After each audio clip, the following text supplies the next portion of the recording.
నమస్తే, welcome to Telugu రాజ్యం. ఈరోజు మనతో పాటు ఉన్నారు సీనియర్ అనలిస్ట్ భరద్వాజ్ గారు. వారితో మాట్లాడేద్దాం. సార్ నమస్తే. నమస్తే.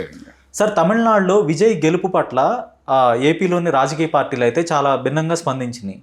ఈ వారం రోజుల పాటు జరిగిన డ్రామా గురించి కూడా ఒకవైపు ఎన్డీఏ భాగస్వామ్య పక్షమైన టీడీపీ కానీ, కూటమిలోని పక్షాలు కానీ, దానికి సంబంధించిన శ్రేణులు, సోషల్ మీడియా శ్రేణులు కూడా విజయ్కి ఎన్డీఏలో చేరటం తప్ప మరొక గత్యంతరం లేదు అని అయితే వ్యాఖ్యానించడం జరిగింది.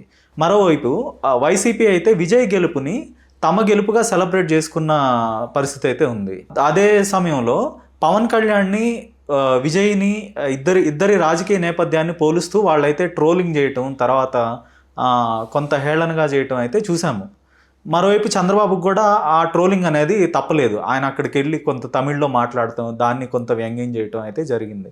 సో ఈ మొత్తం పరిణామాలను ఎలా చూస్తారు? ఈ రెండు పార్టీలు తమిళనాడు ఎన్నికల నుంచి ఏ మేరకు లబ్ధి పొందాయి, లేదంటే ఏ మేరకు నష్టపోయాయి అనుకోవచ్చు? లబ్ధి పొందటం ఏం లేదండి. పొలిటికల్గా అంటే ఎన్డీఏ మిత్రపక్షాలుగా ఉన్నటువంటి తెలుగుదేశం, జనసేన ఈ ఎన్నికలకు సంబంధించి ఎన్డీఏ స్టాండ్తోనే ఉన్నాయి. ఎన్డీఏ స్టాండ్ ఏమిటంటే విజయ్ని ఏదో పద్ధతిలో కంట్రోల్లోకి తెచ్చుకోవటం, విజయ్ తమ కంట్రోల్లో నుంచి తప్పిపోతున్నాడు అనేటువంటి ఆవేదన వ్యక్తం చేయటం, ఈ ప్రోగ్రామే జరిగింది. ఇదే జరిగింది. చంద్రబాబు నాయుడు గారు అక్కడికి వెళ్ళి బాధపడింది కూడా అదే.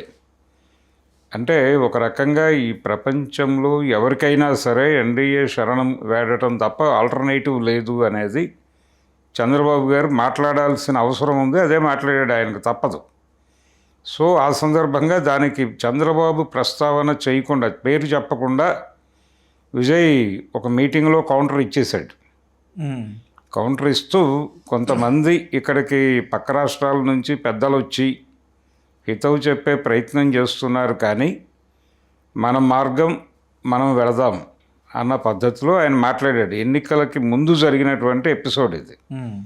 తర్వాత ఈ రిజల్ట్ వచ్చేసిన తర్వాత జరిగినటువంటి డ్రామాకి సంబంధించి సీరియస్గా తెలుగుదేశం పార్టీ కానీ, జనసేన నుంచి కానీ, మరొకళ్ళ వైపు నుంచి కానీ ఎటువంటి హడావిడి లేదు.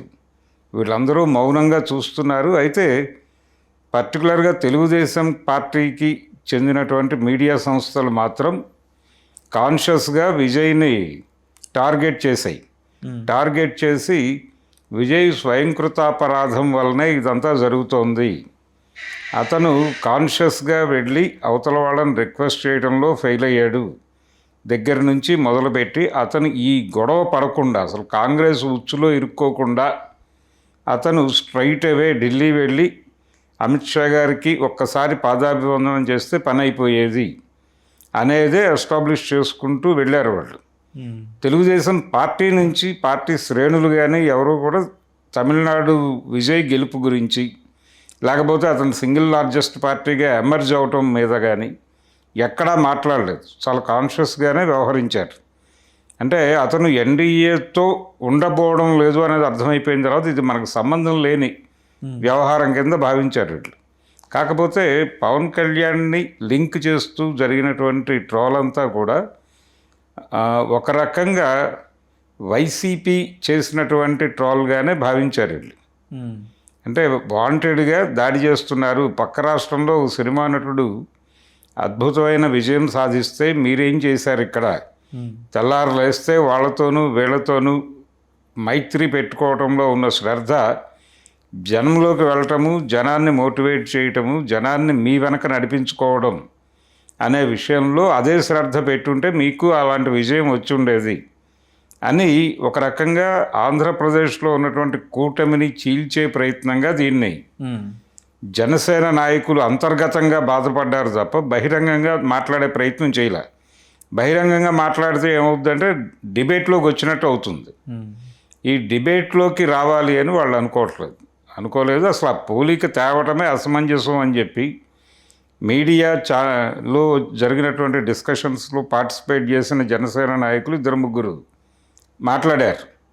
అంటే ఆ డిస్కషన్స్ కూడా చాలా పరిమితిగా వెళ్ళారు వీళ్ళు. ఎక్కువ శాతం తెలుగుదేశం పార్టీకి చెందినటువంటి విశ్లేషకులే ఈ చర్చల్లో పాల్గొన్నారు. మెజారిటీ అసలు టోటల్ శాటిలైట్ ఛానల్స్ అన్నీ వాళ్ళ కంట్రోల్లోనే ఉన్నాయి, 1-2 తప్ప. మిగిలినవన్నీ వాళ్ళ కంట్రోల్లోనే ఉన్నాయి. అయితే తెలంగాణలో ఉన్నటువంటి ప్రాంతీయ పార్టీ వీళ్ళు ప్రాపర్గానే స్పందించారు విజయ్ గెలుపు పట్ల. అలాగే వైసీపీకి సంబంధించి రీసెంట్గా జరిగినటువంటి ఒక పెళ్లిలో వాళ్ళిద్దరూ కలవటము, ఆయన జగన్ పట్ల కొంత ప్రేమ కనపరచటము, వాళ్ళిద్దరూ కలిసి ఫోటోలు దిగటము, ఇదంతా ఒక వాతావరణాన్ని క్రియేట్ చేసింది. కరెక్ట్గా ఈ ఎన్నికల టైంలో జరిగినటువంటి ఈవెంట్ అది. తర్వాత ఆయన చిత్రపటాన్ని కూడా ప్రదర్శించారు. జగన్ తాలూకా ఫ్యామిలీ నుంచి జరిగినటువంటి ఫంక్షన్ అది. అందులో అందరూ పాల్గొన్నారు. అక్కడ ఉన్నటువంటి సినిమా ఆర్టిస్టులు సూర్య వీళ్ళందరూ కూడా వచ్చారు. వీళ్ళందరూ పాల్గొన్నారు. అందరితోనూ ఫోటోలు దిగారు. ఆ దిగుతున్న క్రమంలో ఇది ఎస్టాబ్లిష్ అవుతూ వచ్చింది. అదే క్రమంలో ఇతను కాంగ్రెస్తో ట్రావెల్ అయ్యాడు. కాంగ్రెస్తో ట్రావెల్ అవ్వటం అనేది వైసీపీ ఎలా డైజెస్ట్ చేసుకుంటుంది అంటే, బీజేపీ నాయకత్వంలో ఉన్న ఎన్డీఏ కంటే కూడా యూపీఏ మీదే ఎక్కువ దాడి జరిగింది వైసీపీ నుంచి. కాన్షియస్గా నష్టం కూడా కాంగ్రెస్ పార్టీకే వైసీపీ నుంచి నష్టం జరిగింది ఏపీలో కూడా. అంటే టోటల్గా కాంగ్రెస్ పార్టీ లీడర్షిప్ మొత్తాన్ని తన పార్టీలోకి తీసేసుకున్నాడు ఆయన. తర్జుమా అయిపోయింది ఒక రకంగా.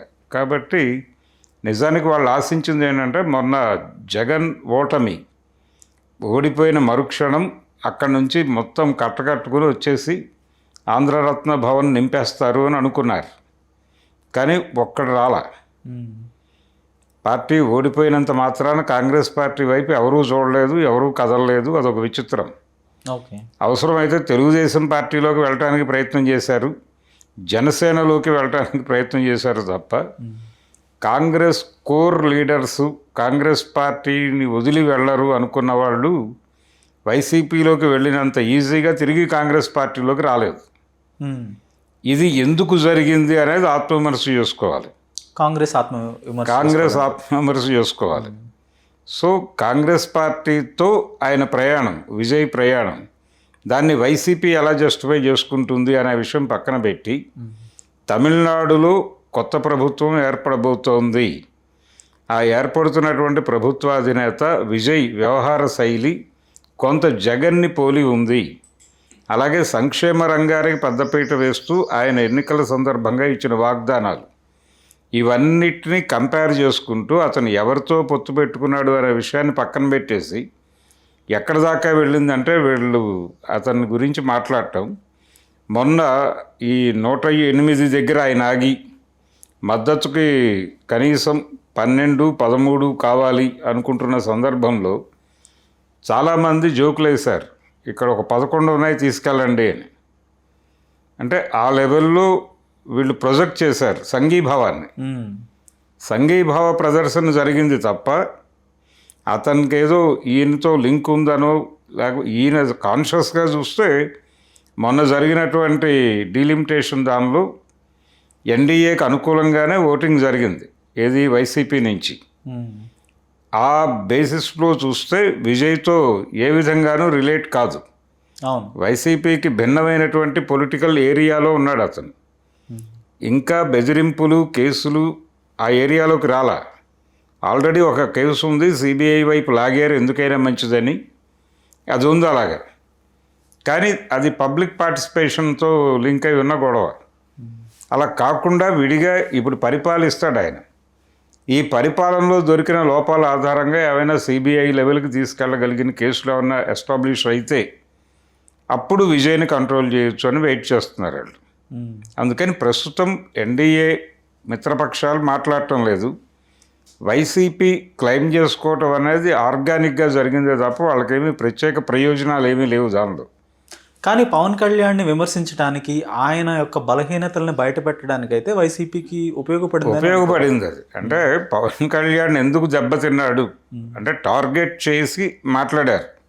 మీరు సొంత గొంతు వినిపించలేదు, మీరు సొంత వెన్నుపూసు ఉన్నట్టుగా వ్యవహరించలేదు అని చెప్పేశారు పవన్ కళ్యాణ్కి. అది ప్రాక్టికల్గా నిజమే. అంటే ఫ్యాన్స్ని కన్సాలిడేట్ చేయటము, వాళ్ళని మోటివేట్ చేయటము, వాళ్ళని జనంలోకి పంపు చేయటము అనేటువంటి కార్యక్రమం జనసేన నుంచి సీరియస్గా జరగలేదు. ఆయనకు కూడా ఒక రకంగా తాను ఒక దుర్గం అన్నట్టుగానే వ్యవహరించాడు. అలాగే కాన్ఫిడెంట్గా లేడు ఆయన. కాన్ఫిడెంట్గా అంటే ఈ ప్రజలందరూ మన సినిమాలు చూశారు కాబట్టి మనతో కనెక్ట్ అయి ఉన్నారు, హిట్టు ఫ్లాపులకు అతీతంగా మనతో ఉన్నారు జనాలు అని అంతకు ముందు వరకు చెప్పుకుంటూ ఉండేవారు పవన్ కళ్యాణ్ గురించి. మరి అంత హిట్టు ఫ్లాపులకు అతీతమైన కల్ట్ ఫ్యాన్స్ ఉన్నప్పుడు ఒక రకంగా నిజం అనిపించారు ఒక దశలో. అంటే కత్తి మహేష్ అలాగే శ్రీరెడ్డి పవన్ కళ్యాణ్ మీద దాడి చేసినటువంటి రోజుల్లో పవన్ కళ్యాణ్ అభిమానులు విపరీతంగా స్పందించి వాళ్ళ మీద అటాక్ చేయడానికి ప్రయత్నం చేశారు.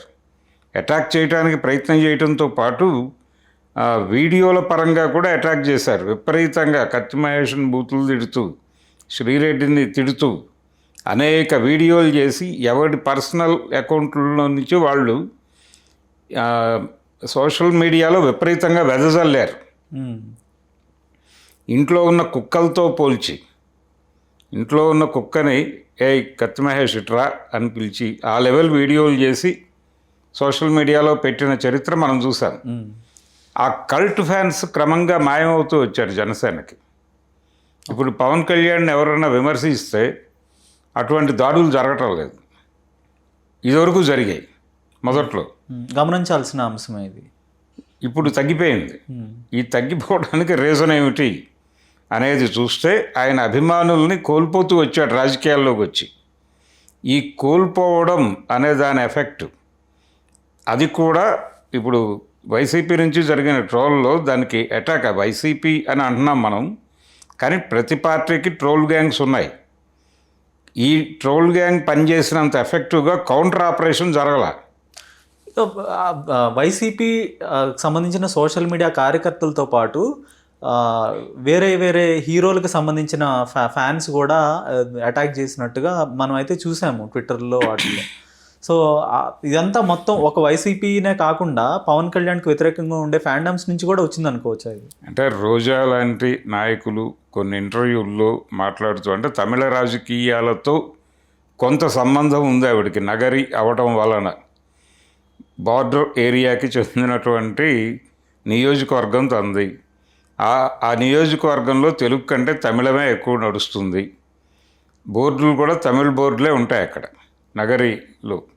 కనుక కొంచెం ఆ తమిళ రిలేషన్ ఉండటంతో పాటు ఈవిడ భర్త అక్కడ డైరెక్టర్ అవటం తమిళ ఇండస్ట్రీలో, దాంతో కొంత ఆ ఏరియాతో ఎక్కువ లింక్స్ ఎస్టాబ్లిష్ అయి ఉండటం వలన ఆవిడ తెలుగు ఛానల్స్కి ఇచ్చిన ఇంటర్వ్యూలో ఈ కంపారిటివ్ స్టడీ చేసింది. ఈ కంపారిటివ్ స్టడీ చేసి ఆయన డ్రెస్ స్టైల్ దగ్గర నుంచి, ఆయన చాలా సింపుల్గా ఉంటాడు, ఏదో ఒక light colour shirt light colour pant వేసుకుని ఉంటాడు. ఇది ఈ డ్రెస్ కోడ్ దగ్గర నుంచి జగన్ ఇన్ఫ్లుయెన్స్ ఏదో విజయ్ మీద ఉంది అన్న ధ్వని వచ్చేలాగా ఆవిడ మాట్లాడారు. దాంతో వీళ్ళు ఇప్పుడు వీళ్ళ ఓటమిని మర్చిపోవటానికి విజయ్లో తాదాత్మ్యత చెందుతున్నారు అని తెలుగుదేశానికి చెందినటువంటి కొంతమంది నాయకులు డిస్కషన్స్లో మాట్లాడారు తప్ప అధికారిక ప్రకటనలు ఏవీ లేవు దీని మీద. అధికారిక ప్రకటనలు లేవు. ఒకటైతే వీళ్ళు కాన్షియస్గా విజయ్ గెలుపుని ఎక్నాలజీ చేస్తూ ఎక్కడా మాట్లాడలేదు. జస్ట్ అతనికి ఎక్కువ సీట్లు వచ్చాయి, సింగిల్ లార్జెస్ట్ పార్టీగా ఎమర్జ్ అయ్యాడు అన్నప్పుడు శుభాకాంక్షలు చెప్తూ తెలుగుదేశం నుంచి ఒక 3-4, జనసేన నుంచి ఒక 3-4 ట్వీట్లు మాత్రమే వెళ్ళినాయి బయటకి. ఇక వివిధ పార్టీల అభిప్రాయాలను పక్కన పెడితే ఆ ప్రజల అభిప్రాయం ఎలా ఉంది? తెలుగు ప్రజల అభిప్రాయం కానీ భారతీయుల అభిప్రాయం కానీ విజయ్ గెలుపుని ఎలా చూస్తున్నారు? తెలుగు ప్రజలైనా భారతీయ ప్రజలైనా ఒకటే. ఇప్పుడు వాళ్ళందరూ తమిళనాడు ప్రజలు ఏం కోరుకున్నారు? తమిళనాడు ప్రజలు డిఎంకే పరిపాలన చూశారు. వాళ్ళకి ఏడిఎంకే మీద కాన్ఫిడెన్స్ లేదు. కాన్ఫిడెన్స్ అంటే డిఎంకేకి ఆల్టర్నేటివ్గా ఏడిఎంకేని చూసేవారు ఇదివరకు. ఇప్పుడు చూడట్లా. ఇప్పుడు చూడటం లేదు. వాళ్ళ చూపు మారింది. విజయ్ ఆ ప్లేస్ ఆక్రమించేశాడు, ఆల్టర్నేటివ్ ప్లేసు విజయ్కి వెళ్ళిపోయింది అనే విషయం ప్రపంచానికి అర్థమైంది. దీన్ని బట్టి భవిష్యత్తు రాజకీయ చిత్రం ఎలా మార్పు చెందుతుంది అనే దాని మీద దృష్టి పెట్టున్నారు అందరూ. ఆయా రాష్ట్రాలు, ప్రతి రాష్ట్రము వాళ్ళ రాష్ట్ర రాజకీయాలకు అన్వయించుకొని చూస్తున్నారు దీన్ని. చూసి మనం ఎలా వ్యవహరించాలి, భవిష్యత్తు ఎలా ఉండబోతోంది అనే దానికి సంబంధించి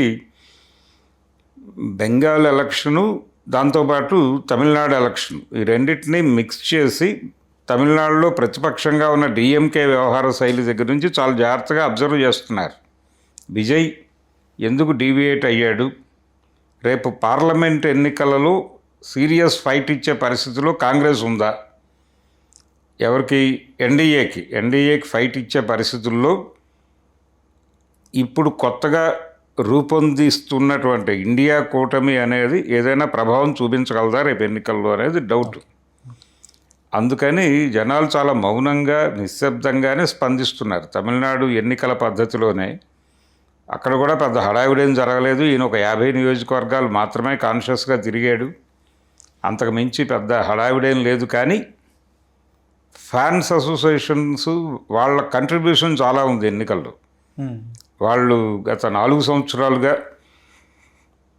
జనంలో ఉండి జనాన్ని మోటివేట్ చేస్తూ నడిపించిన తీరు ఈ ఎన్నికల మీద ప్రభావం చూపించింది. దాన్ని కాదని అనలేం. సో తన అభిమానులకి రుణపడి ఉండాలి విజయ్. అది జనాలు గమనిస్తున్నారు. అందుకని అక్కడ పోలికలు తెస్తున్నారు. అక్కడ కూడా పోలికలు వస్తున్నాయి పవన్ కళ్యాణ్కి, విజయ్కి. ఆ పోలికలు తెచ్చి మాట్లాడుతున్నది సాధారణ ప్రజలే. కాన్షియస్గా, సీరియస్గా పవన్ కళ్యాణ్ మీద ఈ ఎన్నికల ప్రభావం అయితే పడింది. పవన్ కళ్యాణ్ పరిస్థితి ఏమిటి, ఇతను ఇంతేనా అని జనం ఓపెన్గా మాట్లాడుతున్నారు ఇక్కడ తెలుగు రాష్ట్రాల్లో. ఇప్పుడు తమిళనాడు అయితే మనకి పొరుగు రాష్ట్రంగా ఉంది. ఇప్పుడు అక్కడ ముఖ్యమంత్రిగా ఎవరుంటారనేది, ఇక్కడ ముఖ్యమంత్రులతో సఖ్యత, ఇది అనేది కూడా ఒక చర్చకు వస్తుంది. సో ఇప్పుడు విజయ్ ముఖ్యమంత్రి స్థానంలో కూర్చోవటం, తమిళనాడు ముఖ్యమంత్రిగా కొనసాగటం అనేది ఏపీ రాజకీయాల మీద, అలాగే ఇక్కడ రాజకీయ పరిస్థితుల మీద ఎలాంటి ప్రభావం చూపబోతుంది? అంటే విజయ్ గెలుపుని వీళ్ళు ఇక్కడ అధికారంలో ఉన్నటువంటి చంద్రబాబు నాయుడు గారు కానీ, లేకపోతే ఇక్కడ రేవంత్ రెడ్డి గారు కానీ, రేవంత్ రెడ్డి గారు ఫ్రెండ్లీగానే ఉంటాడు విజయ్. ఎందుకంటే కాంగ్రెస్ పార్టీ లింకులోనే ఉంది కాబట్టి.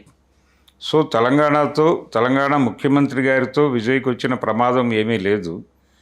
పర్టికులర్గా వాళ్ళకి దగ్గర ఉండి సరిహద్దు కలిసేటువంటి రాష్ట్రం ఆంధ్రప్రదేశ్ కాబట్టి చంద్రబాబు నాయుడు గారు ఉన్నారు అక్కడ. చంద్రబాబు నాయుడు గారికి విజయ్కి మధ్యలో గ్యాప్ మొదలైంది ఆల్రెడీ. ఈ గ్యాప్ ఎలా నడుస్తుంది అనేది చూడాలి. చంద్రబాబు నాయుడు తమిళనాడులో జనాలు తనని తిట్టుకునే లెవెల్కి అయితే చేయడు. సాధ్యమైనంత వరకు ఇబ్బంది లేని వాతావరణంతోనే వెళ్తాడు. ఘర్షణాత్మక వైఖరి అయితే చేయడు, కూల్గానే ఉంటాడు. ఓకే, ధన్యవాదాలు సార్. ధన్యవాదాలు.